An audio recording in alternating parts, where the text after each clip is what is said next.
Hey guys, welcome back to Realization Hub. My name is Michelle, and I'm an intuitive counselor, energy healer, channeler, and astrologer. I love to teach people how to heal themselves deeply and energetically, as well as develop their intuition so that they can navigate their relationships and their spiritual transformations with ease, grace, clarity, and empowerment. And one of the ways I like to do that is offer you an energy update each week or each month whenever I'm able to.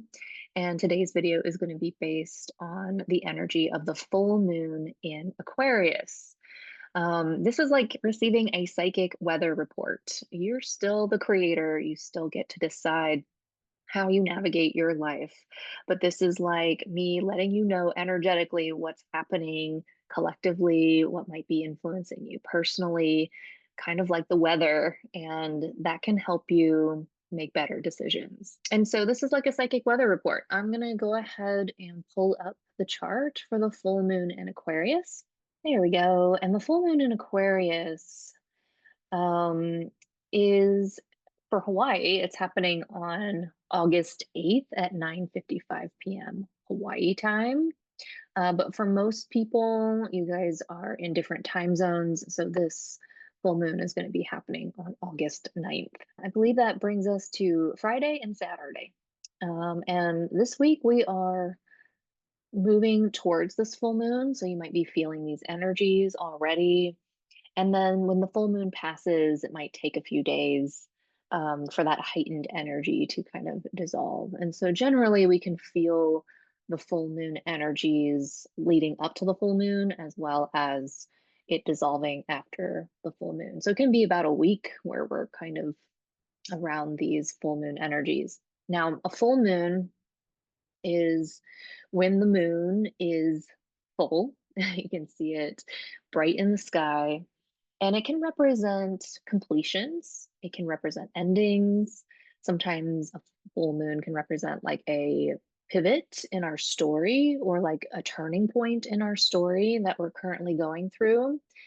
The full moon is a luminary, celestial body. And so it does illuminate clarity, and so if something was hidden or something wasn't clear, it can really make it more obvious, um, especially things that are hidden, like in our subconscious.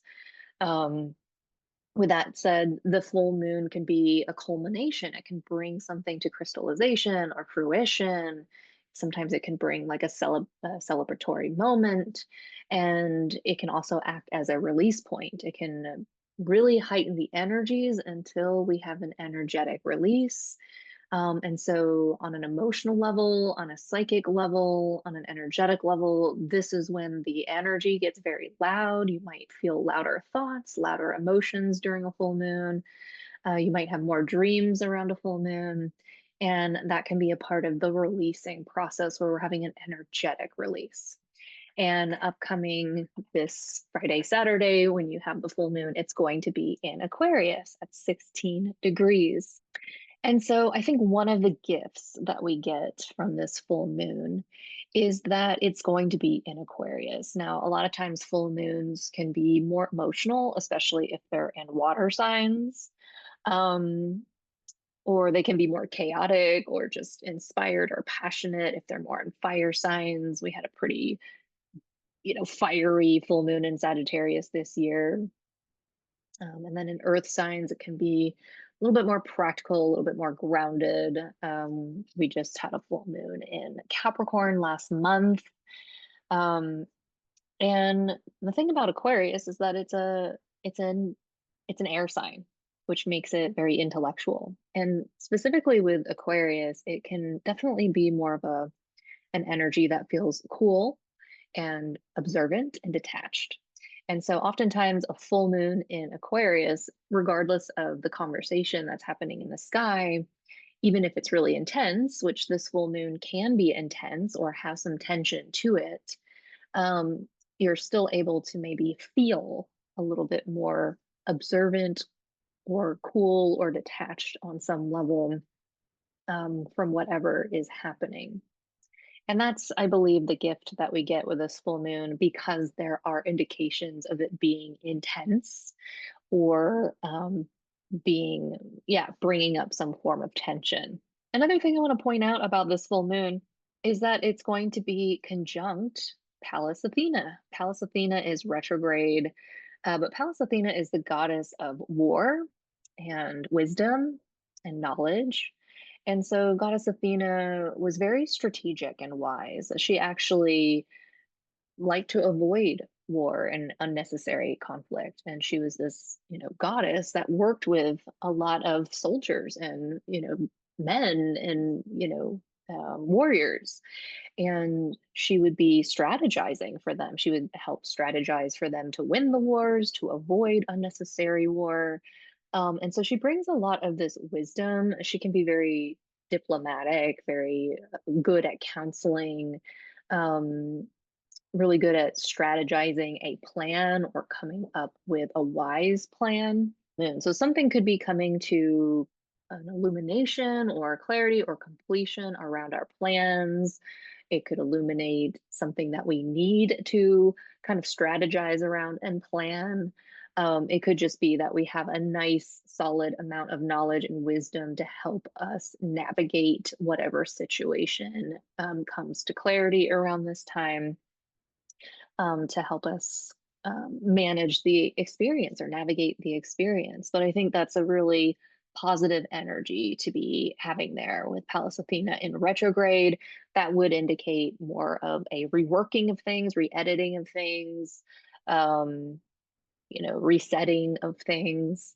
And so this might be a moment where, we had an initial plan and we had an initial strategy or we had an initial kind of way we were going about things, and maybe this full moon brings something to clarity or brings something to illumination or culmination, in which we have to kind of go to plan B or plan C or plan D and come up with like renew our plan in some way.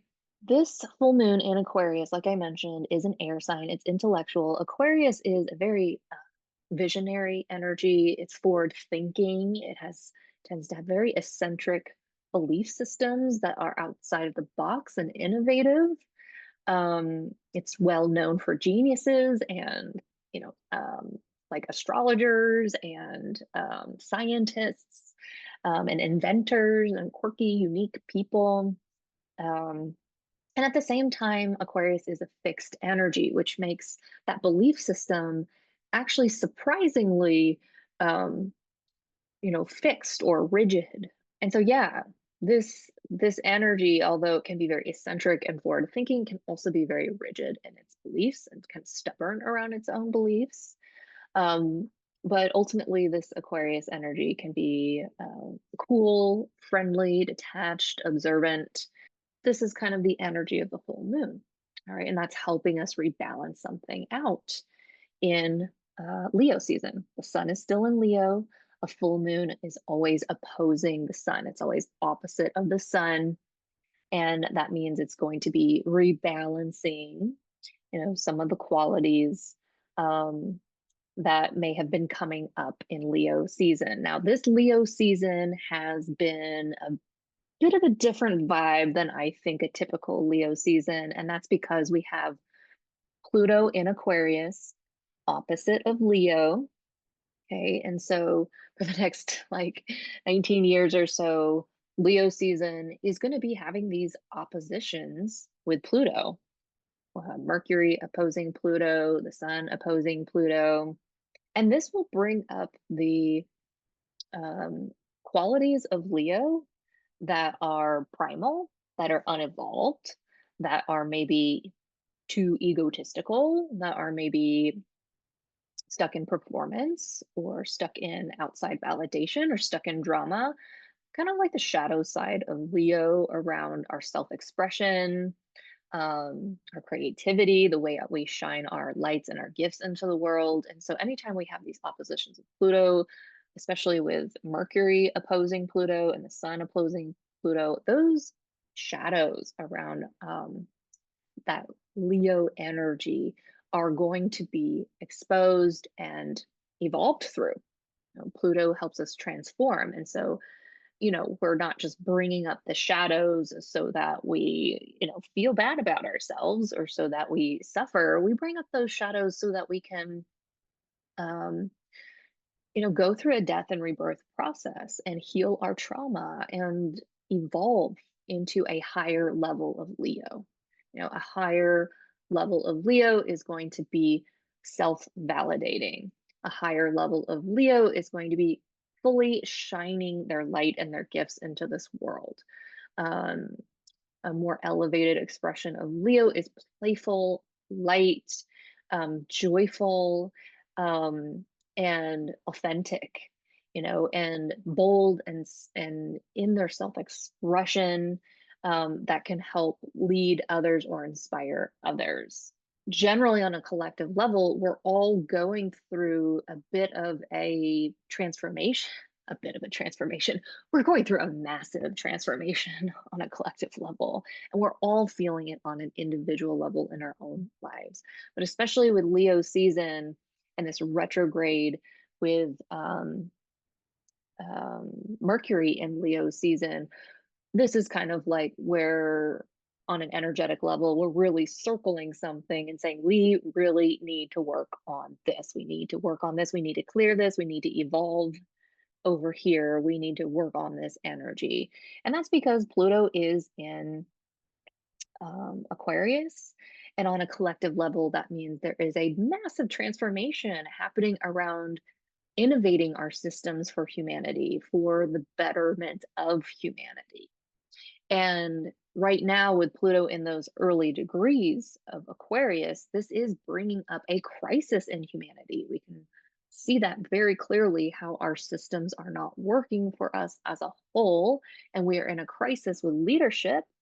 Opposing Pluto is Leo, a sign of leadership. We see a crisis with leadership. We see a crisis of dramatic leadership, bad leadership, outdated, old leadership, selfish leadership, egotistical leadership, performative leadership, fake leadership, um, more of that glitter versus the gold kind of energy. And so Leo season is being circled right now with that, retrograde with Mars. That's where us on an intellectual level, on a mental level, are reprocessing something around our communication and our thinking and our self expression. And we're really translating that transformation that's happening collectively on a personal level for us to personally understand and work through this energy on an individual level in your own life. Back to this full moon, the full moon is going to heighten the energies, right? So it's like going to the volume button on a stereo and turning it all the way up to 100% volume, and that's when the energy gets louder. And when the energy is getting louder for this full moon, we have Mercury here at 4 degrees retrograde. And it's actually starting to slow down because it's about to station direct. So it's going to be like hanging out at this degree, um, you know, for a handful of days while it, slows down, stations directs, and then slowly moves forward. And it's going to be in this opposition with Pluto, and it's doing this all around that heightened energy of the full moon. So what does that mean? Um, I mean, the first thing that you might experience with this type of opposition is more fixated or obsessive thinking. um, Pluto can be very deep and controlling and obsessive, and um, Mercury is our minds, and so we might be really passionate about something that we're thinking about and obsessing about, and translating something that we need to communicate or express, or something that is going through a change on a psychological level. Um, where we're really allowing our minds, our communication to go through a transformation, especially around maybe expressing ourselves authentically, um, expressing ourselves creatively, just being seen more, heard more, shining our light, um, in relationship to this overall transformation that's occurring for all of us. And so that's going to be one of those heightened energies that is occurring during this full moon. We're going to be feeling it mentally. We're going to be feeling that obsessive, fixated, or just intense kind of thinking. It doesn't have to be negative, but it could be like intense. And it could be like, I can't stop thinking of this. Yeah, as Mercury goes direct and, slowly moves forward, we'll start to, come out of that tense, intense opposition. And this full moon happens, and then I believe it's like a couple days later, um, where we're starting to come out of Mercury retrograde. Hallelujah. When we look directly at what's happening with the full moon, we have an in conjunction here with the South Node. And so that can really be where things have been a little bit too overexpressed or underexpressed. Um, and the South Node is in Virgo. In a nutshell, when we're looking at Virgo South Node, we're looking at karmic habits, karmic relationship dynamics, karmic behavioral patterns that just need to be released. Now, another thing that stands out to me about this full moon is that it is going to be square Lilith, okay, and Vesta, and you could even call that a square with Juno, right? And though those are different goddesses, all in um, Scorpio. So Lilith, in particular, is kind of like a collective dark goddess energy. I don't mean that in an evil way. I mean that in a very archetypical way of the feminine energy and how it can find where we have suppressed or have been repressed, and that's been internalized. It's hiding deep within you. It's something where you are imprisoned in, like, a type of trauma or a type of shame or a type of um, taboo within you. And Lilith is known to, with her rage, kind of open the doors of the prison cells that you are stuck in inside of you and help you reclaim your power and help you kind of clear out and diffuse and eliminate the internal parts of us that have been sabotaging us on some level, have been repressing us on some level. What I recommend around this full moon is shadow work. I recommend doing shadow work this week leading up to the full moon, as well as after the full moon for a few days. Like, have a shadow work practice where if you feel triggered, if you feel activated, if you're feeling shadowy, like you're having some gnarly things happening between you and other people, or you just feel like you're projecting like old traumas onto other people, or people are projecting old traumas out of you, or you're dealing with other people's traumas or shadows, um, shadow work. Okay. Shadow work is so important to do. It's going to help contain the experience to more of an internal healing process versus having to play it out and creating lots of drama outside of you. So I recommend doing some shadow work, some integration work, working with those parts inside of you. And ultimately, what you're doing in shadow work is you're becoming aware of those broken, wounded, stuck, imprisoned parts of you, and you are bringing lots of safety to them. You're cultivating a safe space for them. You are cultivating a loving space for them. You're cultivating an accepting space for them. And you're ultimately learning about what you need now in present time to, take a step towards more liberation, towards more of taking your power back. But what I really want to start to take a look at with you guys is some some incredible configurations that are occurring in the skies. Okay, so one of the configurations that I want to show you during this full moon is called a kite. There's actually two kites in this full moon. Now, what is a kite? Well, a kite is a configuration. It kind of looks like a kite. You can see that there is this triangle here, and there's like this mini triangle here, and then there's this red line that goes through it. It creates a tail, just like when you're flying a kite.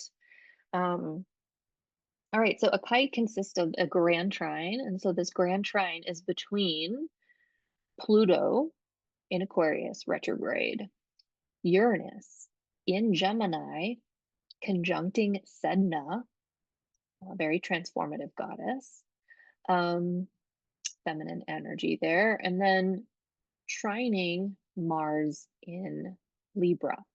During this full moon, we have this incredibly intellectually like flow of energy. And we have that with Pluto, the planet of transformation in Aquarius, the innovative systems, the innovative vision, the innovative thinking, the forward thinking, right? So we might be experiencing on a personal level, like this innovative thinking that we are going through in our lives that's bringing us through a personal transformation, right? It's trining Uranus and Gemini, right? This is the planet of awakening, um, disruptions, chaos, change, and breakthroughs.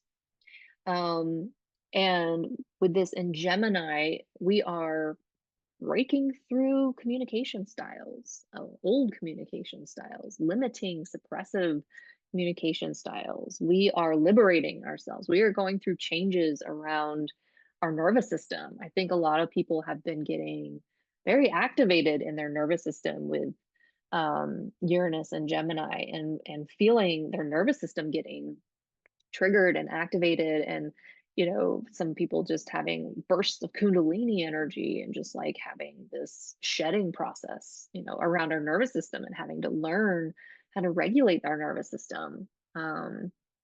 But yeah, Uranus can also bring things up with technology, and so in our communication and innovations around our communication and brilliant kind of thinking, like Uranus is the planet of brilliance and genius and like science, and so we could see with Uranus and Gemini like incredible inventions, especially around our transit and our communication and breakthroughs and awakenings around news and media and you know um, the way we communicate with each other. And so this is like a brilliant thinking kind of energy mixed with this transformative, visionary, innovative thinking that is also in a trine with Mars, the planet of action, the planet of will, the planet of ambition and passion and obstacles and challenges. And so we have this incredible trine here, which is a beautiful flow of energy on an intellectual level. The action that we need to take on a social level, on a relational level, that helps us innovate and break through communication patterns to come into brilliant, innovative thinking that is transformative, right? And that's the energy that we're experiencing collectively. That's also affecting you personally on an individual level. And then we have this little mini triangle, which can show us some gifts that we can bring that help support this energy here. We have um, Saturn and Neptune together, both retrograde in Aries. They're both conjunct at 1 degrees. This is a strong energy of restructuring, it's spiritual embodiment, initiating something new and really grounding it. Reality checks, coming out of our delusions and illusions and getting real about something that we're trying to start in our lives. With these two combined here, these are in a sextile with Pluto. So, this whole experience of restructuring, sobering, grounding, embodying, being aware of a new spiritual mission, embodying that mission, getting something started, having, some challenges with getting something started, some hardships with getting something started. um, it's like quite an initiation that we're all going through collectively. And you might be experiencing that initiation on a personal level, but we do have the opportunity to put in the hard work, to mature, to sober, to commit, to embody, to make boundaries, to build the structure that we need, the foundations that we need in order to go through this transformation. It's also in a sextile with Uranus, which allows us to break through and allows us to awaken and allows us to innovate, allows us to change. courage to embrace change and to go through a transition, and to, awaken our communication maybe that we need for this transformation, work with ourselves on a nervous system level for this transformation. Like, this is definitely like more of the positive flowing energy that brings opportunity and support around this kite configuration. But then a kite configuration always has this opposition to it. And we have this opposition here between Saturn and Neptune and Mars, right? And basically, when Mars is like that energy of wanting to take action and move forward. And so in this full moon, we might have this flowing energy where on a mental level, we're like, yeah, this is what I need to do. I need to move forward. I want to take action. And then we have this tension with Saturn, which is the planet of restriction, where it's going to restrict that action. It's going to slow us down. We're not going to be able to move forward as quickly as we want to, right? And so something is restricting us, something is like kind of putting on the brake, something is slowing us down right now. And, it might be confusing. It might be bringing up fears. It might be sobering us. It might be maturing us. We need to become more conscious of our foundations that we really need to build now in order to move forward. And that slowdown process is helping us process that and translate that and become aware of that. Um, and so on a personal level, if you're feeling the slowdown where you want to move forward, but you're feeling like you're being slowed down or restricted, or like, maybe there's a hardship that you have to work through first, or there's some foundations that you need to build first, in order to move forward, just know that that's kind of the vibe right now. All right. On more of a collective level, Saturn opposing Mars can bring up, you know, energies around, you know, war, or, like authority and fighting and battles and things like that, especially with Saturn and Aries. With that said, this full moon is in Aquarius. Aquarius is ruled by Saturn, which means that the Saturn energy, the Saturn conjunction to Neptune, and the Saturn opposition with Mars here, all of that's very loud right now. That's like turning the volume button up to 150%. Like that Saturn energy is going to be very loud. That restructuring, that rebuilding, that embodying, that sobering, that maturing, um, and then the will and the action that we need to take, that's being slowed down and restricted at this time. Um, this could bring up, issues with, criticism around our actions, or criticism, with authority figures. I can bring that up as well. So that's one kite that's occurring in this um, full moon. The other one here, we see this other kite that's happening here with Mercury. We have the same grand trine, we have the same supportive energy around our intellect and our thinking and our innovative, transformative thinking and the action that we need to take for transformation and breakthroughs in our lives, right? That is this flow of energy that is working for us and helping us and supporting us. And then we have this kite configuration between Uranus and Mars and Mercury. Mercury is kind of creating this opposition with Pluto. And so this is where our communication and our action becomes a part of this transformation. How we translate, how we communicate, how we take action becomes, a big part of this transformative time, a big part of this initiation. It's something that we have to work through. In this case, we might have to work through power and control issues on a communication level. This is like a tension point in the full moon. It's a tension point that I've already kind of talked about between Pluto and Mercury. We have the opportunity to take action. We have the opportunity to break through our shadows, to break through power and control issues. We can really take action that brings change and innovation into our lives, especially around our communication, especially on a social level or mental level, intellectual level. Um, and this is the type of tension that we're experiencing during this full moon. I think another positive quality that we can look towards is that Venus is going to be in Cancer, and Venus is closing in on a conjunction with Jupiter in Cancer. Now, these are the two planets that are called benefics, which means that positive they bring, positive experiences for us. So Venus is a planet that rules our relationships and our creativity and um, our hearts and beauty. And with it in Cancer, we're more sensitive. We're more emotionally sensitive in our relationships. We're looking for emotional safety, emotional security in our relationships.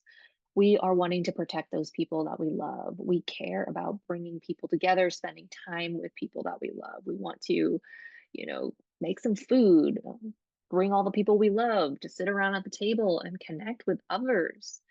And then we have Jupiter, the planet of good fortune, luck, abundance, opportunity, blessings.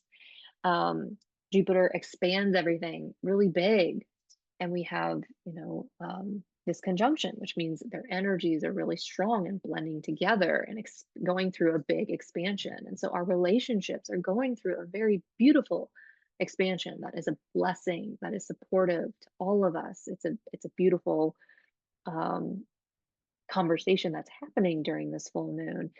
We have that all trining, um, Lilith and Vesta and Juno.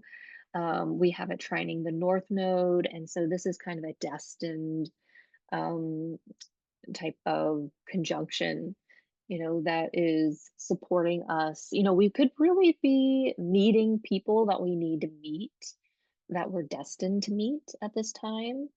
There could be like friends, lovers, family, partnerships, people that teach us, teachers, spiritual teachers, that we meet. We could be meeting important people or interacting with people that are important for our soul's journey, that are important for our spiritual journey, that are important for our healing journey, that are important for our growth on a soul level, and the fated direction that we're going in at this time. With this trine to the North Node, it helps bring our relationships into an expansion that's destined. Um, and, with this trine with Lilith, I mean, this is a major feminine expansion that's allowing us to come into more of our sacred alchemy around healing and our spiritual passion and what lights us up, and reclaiming, ourselves and our relationships. Um, and having more potent and powerful unions with people. Um, so that's something that's also showing up as a grand trine, or kind of like a flow of energy happening here. So, like I mentioned, there is some tension in this full moon. You can see, that we have this mystic rectangle with these two oppositions here. And so, we might be presenting ourselves more calm and collected on the outside, but inside of us, there might be some inner tension around, embodying our spiritual boundaries, embodying our spiritual mission, creating foundations that we need, taking action and feeling like we're restricted on some level, having to work through our shadows, having to translate a transformation that is occurring for us and take action in that transformation. Um, Having to allow breakthroughs and innovative thinking, and moving through challenges in our relationships that are important for our destined growth and healing. Um, these are the major themes that are arising right now. So this is a multidimensional full moon. A lot is happening all at once on many different levels. And it's also a revolutionary full moon. It could be revolutionary and collectively. We could see like a collective movement occurring at this time. We could see some tension happening on a global scale that, requires us to take action or make changes on some level.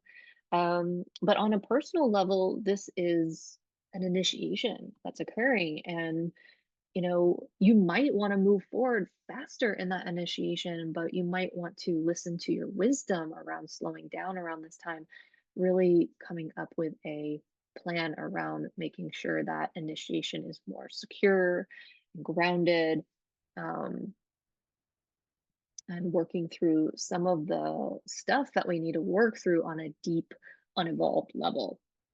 All right, guys, it was so good checking in with you, giving you the psychic weather report for the energy coming up this full moon. And please let me know what house is ruled by Aquarius in your chart. Is it your first house, your second house, your fifth house, your sixth house, your seventh house, your 10th house? Let me know. Yeah, if you let me know, I'll give you maybe many insights into that house for you. If you are interested in getting more support, whether you're looking for an intuitive reading, an energy healing, an astrology reading, or you're wanting to learn healing tools, maybe you're feeling swamped and you don't know how to heal and you're struggling to heal and manage your energy, please reach out to me. This is where my expertise and my passion meet, and I'd love to help you with that. Okay, sending you big hugs. Lots of ease, clarity, and empowerment and grace during this full moon. Take care, everyone. Bye.